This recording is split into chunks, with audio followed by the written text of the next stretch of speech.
English से related सभी जानकारियों के लिए चैनल को सब्सक्राइब करें और बेल आइकन को भी क्लिक करें फॉर मोर इन्फॉर्मेशन। हेलो दोस्तों, आज हम जो बात करने वाले हैं क्लास 12 के इंग्लिश सब्जेक्ट के फ्लेमिंगो नामक बुक के जो प्रोज सेक्शन का उसका लेसन 2 का पार्ट 1 देखने जा रहे हैं, जो नया सिलेबस है उसके हिसाब से। चलिए सबसे पहले हम क्या देखेंगे, वर्ड मीनिंग। वर्ड मीनिंग से पहले आपको बता दें कि अगर आप चाहते हो कि आप पिछले वीडियोज़ यानी पिछले जो वीडियो हैं इसी से रिलेटेड अगर आप वो देखना चाहते हो या पूरा चैप्टर देखना चाहते हो, तब आप ऊपर दिए गए लिंक पर क्लिक करोगे तो आपको वो वीडियो मिल जाएगा। जरूर जाकर वो वीडियो देखें। चलिए अब स्टार्ट करते हैं हम वर्ड मीनिंग। लिखा है एनकाउंटर, कहीं पे मुठभेड़ करना या मुठभेड़ को हम एनकाउंटर कह सकेंगे। स्क्रॉन्जलिंग मतलब कि कुछ छानना या साफ करना, उसे हम स्क्रॉन्जलिंग कहेंगे। डम्स मतलब होता है उदासीनता या उदासीपन। एमिड्स मतलब होता है बीच में, न इधर न उधर, बीच में। डिस्टेंस मतलब होता है थोड़ी दूरी पर या सिर्फ दूरी पर। स्टॉर्म्स मतलब क्या होता है, तूफान, जो ढेर सारे तूफान आते हैं उसको क्या बोलते हैं, स्टॉर्म्स कहते हैं। फिर मटर्स यानी धीरे से कहना, फुसफुसाना है ना, उसको हम क्या बोलते हैं, मटर्स। ये वर्ब के रूप में यूज़ होता है, इसका मतलब धीरे से कहना। फिर क्या लिखा, इमीडिएटली यानी तुरंत ये काम करो, बोलते हैं ना तुरंत ये काम करो। ब्रॉडली मतलब होता है मोटे रूप से या मैक्सिमम रूप में। एम्बैरस मतलब होता है शर्मिंदा, भाई मैं शर्मिंदा हो गया ये काम करके, या मुझे शर्मिंदा हो रहा है कि तुमने ऐसा काम किया, ऐसे ही। अनाउंसेस मतलब होता है किसी चीज़ की घोषणा करना या करता है, दोनों के लिए हम लगा सकते हैं अनाउंसेस। बिलीविंग मतलब होता है किसी भी विश्वास करना या विश्वास कर रहा है, दोनों होता है। बेयर फुट मतलब होता है नंगे पाँव, यह तो आपको पता ही है। और डिसअपियर मतलब क्या होता है, डिसअपियर मतलब होता है भाई कि गायब हो गया। जैसे आपने क्या देखा था, मिस्टर इंडिया में देखा था कि डिसअपियर हुआ तो वो क्या हो गया, गायब हो गया। ठीक। और अभी अब हम वर्ड मीनिंग देखेंगे। आपको पहले मैं बता दे रहा हूँ, कहीं पर कोई भी डाउट हो तो प्लीज़ कमेंट बॉक्स में मुझे ज़रूर बताइएगा सर कि यहाँ पे डाउट है, यहाँ परेशानी है, कृपया बता दें। टाइम मिलने पर बता दूंगा। कुछ और वर्ड देख लेते हैं, जैसे ओवर मतलब होता है कहीं के ऊपर, सिंपल है। तो ओवर मतलब होता है ऊपर, खासकर उन लोगों के लिए जो इस पर काम कर सकते हैं। रिकॉग्नाइज मतलब होता है किसी को पहचानना कि भाई हाँ मैंने पहचान लिया, मैंने रिकॉग्नाइज कर लिया। फिर वियरिंग मतलब होता है पहनने का, यानी पहनने वाले को हम वियरिंग कह सकते हैं, भाई उन्होंने पहना हुआ है। रिप्रेजेंट मतलब जिस चीज़ को आप प्रतिनिधित्व करते हो कि भाई हाँ इस देश को हम प्रतिनिधित्व कर रहे हैं, इनकी जिम्मेदारी मेरी होगी, कुछ ऐसा। ठीक। तो कहीं ये पूरे वर्ड से हो सकता है आपको समझ में आए होंगे। कहीं पर कोई भी डाउट परेशानी हो तो आप कमेंट बॉक्स में क्वेश्चन पूछ सकते हो। साथ में अगर आपके पास बुक है तो बुक खोल लीजिए, क्योंकि अब हम जा रहे हैं एक्सप्लेनेशन देखने। इसमें इंग्लिश और हिंदी दोनों होगा। चलिए देखा जाए। तो दोस्तों ये है सेकेंड लेसन। नाम क्या है सेकेंड लेसन का, लॉस्ट स्प्रिंग। क्या लिखा है, लॉस्ट स्प्रिंग। इसका मतलब होता है सिंपल कि भाई वसंत का बीत जाना। तो यानी यहाँ वसंत का बीत जाना अर्थात होता है कि भाई खुशियों का त्याग कर देना, जो अब होता है। Stories of stolen childhood, stolen childhood मतलब खोए हुए बच्चे की कहानी है। तो साफ साफ बच्चे कहानी में जो उसका बचपना होता है वही क्या गया, लॉस्ट हो गया, वो खो गया, यही यहाँ पे कहानी बताई गई है। क्या लिखा है, अनीस जंग नाम है राइटर का। चलिए पढ़ते हैं अबाउट द ऑथर। ऑथर या राइटर बात एक ही है।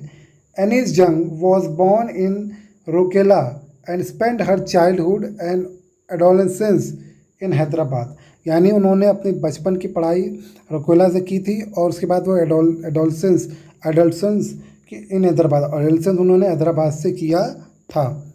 She received her education in Hyderabad, उन्होंने अपना एजुकेशन हैदराबाद में पा लिया। And in the United State of America, फिर उसके बाद वो कहाँ चले गए, यूनाइटेड स्टेट ऑफ अमेरिका में स्टडी करने। Her parent were both writers, उनके दोनों माता पिता राइटर्स थे यानी लेखक थे। Anees Jung began her career as a writer in India, उन्होंने फिर जब वो अमेरिका से आए तो उन्होंने अपना करियर जो है वो इंडियन राइटर के रूप में लिया।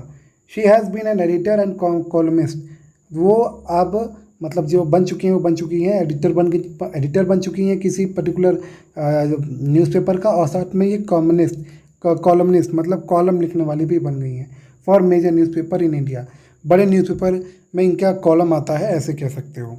And abroad and has authored several books, इन्होंने कई सारे ऑथर मतलब कई सारे बुक उन्होंने लिखी हैं। और ये अब्रॉड चाहे इंडिया के जो मेजर न्यूज़पेपर होते हैं उनकी कॉलमिस्ट भी ये हैं, और ऑथर के बारे में बताया जा रहा है। The following is an excerpt from her title lost spring, lost spring नाम से ये टाइटल उससे ये लिया गया है। Stories and of stolen childhood, इसमें कहानी बताई जाती है स्टोलन चाइल्डहुड, बच्चे की जो खोए हुए। Here she analyzes a greeting poverty and tradition which condemn these children to live exploitation. यानी ये जो कहानी इसमें बताया गया, एनालाइज किया गया है कि भाई जो पॉवर्टी है, जो गरीबी है, वो कैसे और बढ़ती जा रही है, और ट्रेडिशनली जो है वो जो बच्चे हैं उनके, वो ऐसे लाइफ को एक्सप्लोइटेशन नहीं दे पाते, यानी वो कर नहीं पाते हैं। इसका सिंपल मतलब ये है। About the lesson, the story Lord spring describe the pitiable condition of a poor child. Pitiable मतलब दयावान, दयाशील, दया से। तो जो लॉर्ड स्प्रिंग है, ये कहानी एक बहुत ही पिटेबल, यानी जिसको दया की जरूरत पड़ती है उसे पिटेबल कहते हैं। ऐसे व्यक्ति के एक बच्चे की कहानी जो बहुत गरीब था, who have been forced to miss the joy of childhood due to the socio-economic condition. Socio-economic मतलब होता है कि भाई समाज के हिसाब से जो पैसे कमी होती है, जो भी होता है उसके कंडीशन के हिसाब से इन्होंने अपना बचपन जो है खो दिया, मतलब बचपन जो मस्ती करते हैं वो खो दिया। और क्यों? क्योंकि भाई सोशियो इकोनॉमिक्स प्रॉब्लम आ गई थी। Condition that prevail in this man made world. जो दुनिया ने ये बनाया, मतलब इंसानों ने जो दुनिया बनाया है उसके हिसाब से, जो दुनिया बनाया मतलब खासकर इंसानों वाली दुनिया, उसमें जो है सोशियो इकोनॉमिक आने के कारण बच्चा जो बचपन में इसको खेलना चाहिए, कूदना चाहिए, वो अब कुछ जॉब कर रहा है, कोई भी जॉब कर रहा है, वो कर रहा है। These children are denied for the opportunity of schooling and forced into labor early life. इन बच्चों को मना किया गया कि वो स्कूल में जाने की अपॉर्चुनिटी ना लें, और उन्हें फोर्स किया गया, मजबूर किया गया कि वो लेबर बन जाएं। ठीक, अच्छी स्टोरी लग रही है, चले देखते हैं दिन बाद। तो ये लिखा है, देखिए क्या लिखा, समटाइम्स आई फाइंड अ रूपी इन द गार्बेज। कभी कभी मैं गार्बेज पैसा पाता था। ये कहानी, ये तो हेडिंग है मेन। इसमें लिखा है, why do you do this, आप ये ऐसा क्यों करते हैं। आई आस्क साहब, मैंने साहब से पूछा, whom I encounter every morning scrounging for gold in the garbage dump for my neighborhood।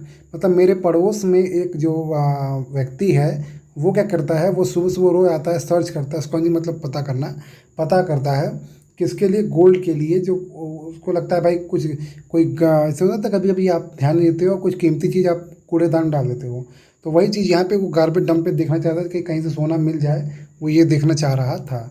Saheb left his home long ago. Saheb अपना घर बहुत जल्दी छोड़ देता है। Set amidst the green field of Dhaka. ये बात है कि भाई वो एकदम ढाका के बीच फील्ड में था। His home it not even distance memory. उसका जो घर था वो कुछ ही दूरी पर था। इज़ नॉट इवन डिस्टेंस दूरी, वो काफ़ी दूरी पर नहीं था। There were many storms that swept away their fields and homes. तो कई सारे ऐसे तूफान आए जिसने स्वेप्ट अवे मतलब एक तरीके से बहा दिया या एकदम दबा दिया उनके फील्ड को, खेत को, और होम मतलब घरों को। हिज मदर टेल हिम, उसकी माँ ने उससे कहा, क्या कहा, why were many storms that kept away the fair field, sorry तो हो गया क्या, दैट वाई दे लेफ्ट, उन्होंने क्यों छोड़ दिया, looking for gold in a big city where he now lives. ठीक है, उन्होंने क्यों छोड़ दिया, मतलब वो यहाँ क्यों काम कर रहे हैं, वो जहाँ शहर में सोना ढूंढें, जहाँ वो ढूंढ रहे थे, वो अब यहाँ रहते हैं, तो वो यहाँ क्यों ढूंढ रहे हैं और जाके शहर में ढूंढें, ये मतलब है। I have nothing else to do he mutter looking away. वो अपने मतलब वो उनसे कहता है, क्या कहते हैं, उनसे कहता है, और कह कर वो क्या कहता है, वो कहता है भाई कि भाई ही मटर मतलब होता है फुसफुसा कहना, धीरे से कहना। वो अपने मन में ही कहा कि भाई लुकिंग अवे, कि मैं ये सब देखूंगा। गो टू स्कूल, आई से ग्लिबली, मैंने ग्लिबली से कहा कि स्कूल जाओ। Realising immediately how hollow that voice must sound. ठीक है, आई से ग्लिबली, मैंने तुरंत कहा ग्लिबली, और releasing immediately how hollow that voice must sound. तो जितना जल्दी वो बोला, तो आप समझ सकते हो कितना हॉलो, कितना ज़्यादा उसमें गहराई होगी उस पर्टिकुलर चीज़ को लेकर। गहराई भी कह सकते हैं और खोखलापन भी, दोनों को हम हॉलो कह सकते हैं। ठीक, लिखा है, कभी कभी कूड़े में मुझे 1 रुपये मिल जाता है। तुम यह क्यों करते हो, मैं साहब से पूछती हूँ जो मुझे हर सुबह मेरे पड़ोसी के कूड़ा फेंकने के स्थान पर धन मांगने या ढूंढने पर मिलता है। साहब ने अपना घर बहुत पहले ही छोड़ दिया। ढाका के हरे भरे खेतों, मतलब जो लास्ट में इंग्लिश में लिखा वो यहाँ पे हिंदी में लिखा है, स्थित अपने घर की उसे दूर दूर तक कोई स्मृति नहीं है। उसकी माँ उसे बताती है कि बड़े बड़े तूफान आए थे और उनके खेतों और घरों को बहा ले जाते थे। इसी कारण उन्होंने इस शहर को ढाका छोड़ दिया और धन की तलाश में बड़े शहर पर आ गए जहाँ वह सब रहता है। मेरे पास करने को इसके अलावा कुछ भी नहीं है। निगाह बचाते हुए वह निगाह मतलब आंखें बचाते हुए बुद्धदाता है। कौन बुद्धदाता है? वो लड़का जो भागा है। स्कूल जाया करो, मैंने बड़ी चतुराई के साथ कहा और तुरंत ही यह महसूस किया कि मेरी सलाह कितनी खोखली लगी होगी। मतलब मैं तुरंत जवाब दे दिया, लेकिन वो जवाब मुझे ऐसा बाद में रियलाइज़ हुआ कि शायद मेरा जो जवाब था बहुत खोखला हो गया, यानी बहुत ख़राब हो सकता है। ठीक, आगे जो पढ़ते हैं paragraph. Second, there is no school in my neighbourhood. वो कहते हैं मेरा कोई स्कूल नहीं भाई, मेरे पास कोई स्कूल नहीं है भाई। और आस पड़ोस आप किसकी बात कर रहे हो? When they build one I will go. उन्होंने कब ये बनाया, मतलब ये उन्होंने कब बनाया, मैं जाऊँगा। ठीक, क्योंकि स्कूल की बात हो रही है, स्कूल से बुला लेकर आया था वो। If I start a school will you come, I asked half joking. थोड़ा आधा हंसते हुए मैंने पूछा कि अगर मैं स्कूल खोलता हूँ तो क्या तुम आओगे या क्या आप आओगे? यस ही सेज, वो कहता है या कहते हैं हाँ। स्माइलिंग ब्रॉडली, खुशी से वो कहता है कि भाई हाँ हम आएंगे, मैं आऊँगा मतलब। A few days later I see him running up to me. कुछ दिन बाद मैंने देखा कि वो मेरी तरफ दौड़ के आ रहा है। इज़ योर स्कूल रेडी, क्या तुम्हारा स्कूल रेडी है? ठीक है। It takes longer to build a school I say, मैंने कहा कि भाई स्कूल बनने में टाइम लगता है। Embarrassed as having made a promise that was not meant. ठीक है, वो थोड़ा एम्बैरेस फील कर रहा था कि भाई उसने जो प्रॉमिस किया था वो तो हो ही नहीं पाया।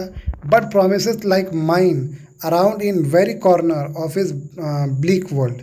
ये जो ब्लीक वर्ल्ड है, यानी ये जो दुनिया है, ये जो मतलब क्या कह सकते हो, ये जो दुनिया है, देखो ब्लीक मतलब होता है फीके या ख़राब।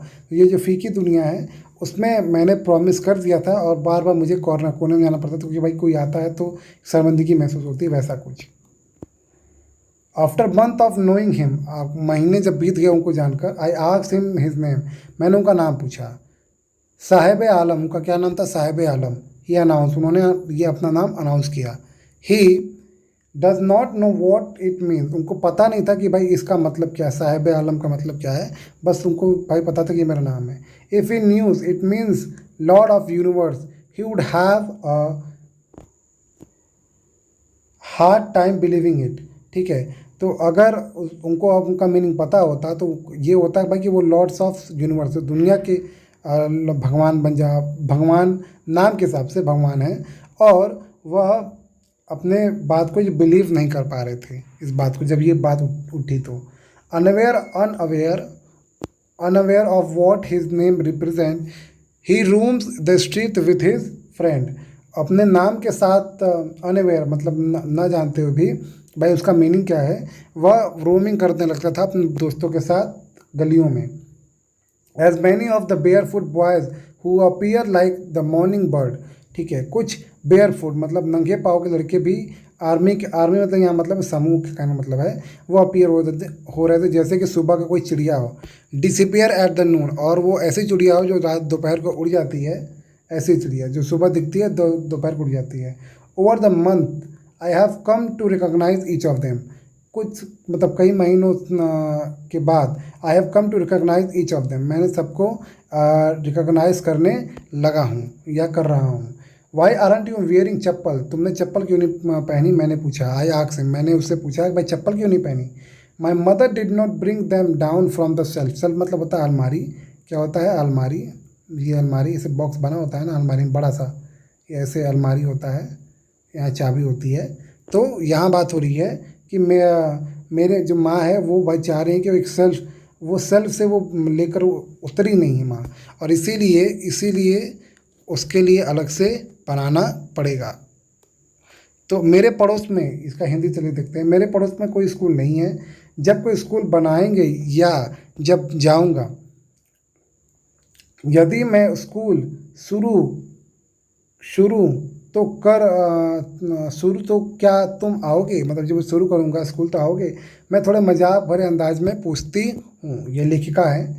हाँ, वह खुलकर मुस्कुराते हुए कहता है। मैं कुछ ही दिन बाद देखती हूँ वह मेरे पास दौड़ कर आता है। क्या आपका स्कूल तैयार हो गया? वह दौड़ के आता है। पहले ये जाती है, फिर कुछ दिनों बाद वह दौड़ के आता है।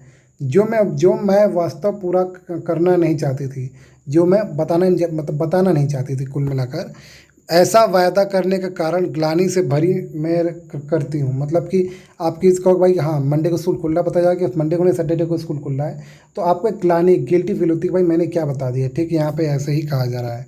स्कूल बनाने में काफ़ी समय लगता है, किंतु मेरे जैसे वायदे उसके फीके संसार के कोने में पड़े हुए, मतलब जो मैंने वादा किया था वो तो पड़े हुए हैं। इसका मतलब क्या है, जिसे मैं बोलूँगा भाई हाँ कि भाई मेरे पास अगर पानी आया तो मैं सबको कॉलोनी में बांटूंगा, लेकिन भाई मेरे पास पानी आया ही नहीं, टैंकर बीच में ही फंस गया, तो गलती कहाँ है? उसकी है, जो टैंकर वाले की।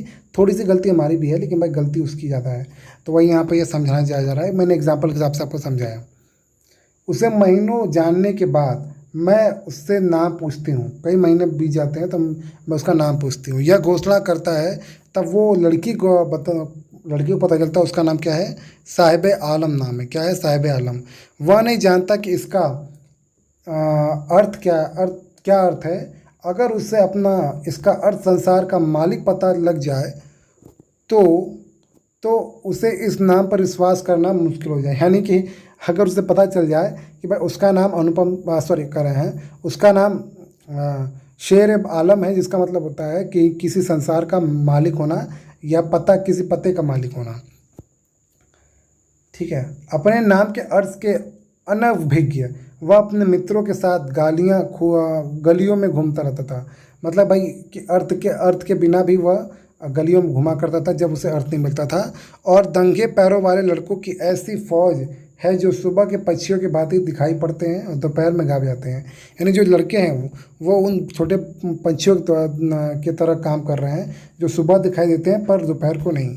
महीनों से मिलते रहने के कारण मैं उनसे प्रत्येक को पहचानने लगी हूँ, और कई महीने मिलने के कारण मैं उन सब में जितने लोग भी थे उनको सबको मैं पहचानने लगी हूँ। आगे लिखा है, तो इसको जूम कर लेते हैं। मैं उनसे एक से पूछती हूँ, मतलब जब मैं पूछती हूँ दूसरी चप्पल क्यों नहीं पहन रखी है। ठीक है। मैं उनसे पूछती भाई दूसरी चप्पल क्यों नहीं पहनी भाई, पहली एक चप्पल आपने पहना, एक चप्पल नहीं, तो ऐसा क्यों? वह सीधा उत्तर देता है। क्या उत्तर देता है? मेरी माँ ने उन्हें ताक या ताड़ से नीचे नहीं उतारा। कि भाई एक चप्पल तो उतर गया, दूसरा चप्पल नहीं उतरा, तो वही कह रहा है कि ताक या ताड़ से, जो ताड़ होता है वहाँ पर जो एक और चप्पल में रखा है वो तो उतरा ही नहीं। तो यहाँ पर ये समझाना चाह रहे हैं। ठीक है। तो यहाँ जो दो पैराग्राफ का नेक्स्ट पैरा हम यहाँ से समझेंगे। थोड़ा अगर आपको ना समझ में आए तो थोड़ा सा इसका हिंदी पढ़ लीजिएगा अच्छे से। कहानी सिंपल, ज़्यादा टफ है नहीं, हल्का सा आपको थोड़ा ध्यान देना पड़ेगा। ठीक। तो कोई भी डाउट परेशानी हो तो आप कमेंट बॉक्स में क्वेश्चन कर सकते हो। वीडियो अच्छी लगी तो वीडियो को लाइक करें, शेयर करें अपने दोस्तों के साथ, और चैनल को भी सब्सक्राइब करें। Thank you so much for watching this video.